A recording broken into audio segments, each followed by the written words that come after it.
लोक झाडाला वेढा घालतात, लोकांना त्या झाडावर विश्वास आहे. कुठेतरी गाठ बांधतात, लोकांना त्याच्यावर विश्वास आहे. चंद्राला दाखवून चंद्र उगेपर्यंत उपवासाची वाट पाहतात, चंद्रावर विश्वास आहे. सूर्याला सकाळी पाणी घालतात, त्या सूर्यावर विश्वास आहे.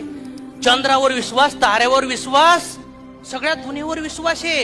एका कासवाची अंगठी घातल्यावर पैसे येतात, बापरे, कासवाच्या अंगठीवर विश्वास आहे. 2-4 काळा पिवळा गोरा धागा बांधतो, त्याच्यावर विश्वास आहे. एक इथं बगलात बांधतो, त्याच्यावर विश्वास आहे. एक खडा बांधतो, त्याच्यावर विश्वास आहे. ज्याच्याकडे हात दाखायला लागतो ऑलरेडी त्याचं भविष्य कंगाल आहे, त्याच्यावर विश्वास आहे, भविष्यकारावर. म्हणजे जगातल्या सगळ्या बाहेरच्या गोष्टीवर विश्वास ठेवायला तयार आहे, पण जगात सगळ्यात महान जी कलाकारी, जी निर्मिती भगवंताने या पृथ्वी तलावर पाठवली आहे, म्हणजे तुम्ही, तुमच्यावर विश्वास नाहीये.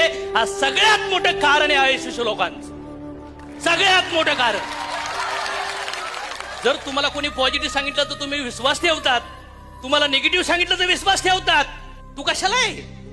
तुझं आहे का नाही काही कॅरेक्टर, अस्तित्व? किती लोक तयार आहेत स्वतःवर विश्वास ठेवायला? सारा नाही आता ना धागा. मी म्हणत नाही ते चुकीचे आहेत भविष्यकार, ते धागा बिलीफ असतील, आय रिस्पेक्ट, पण मी म्हणतोय बाहेरच्या दुनियावर विश्वास ठेवण्याच्या अगोदर मला वाटतं स्वतःवर विश्वास ठेवा.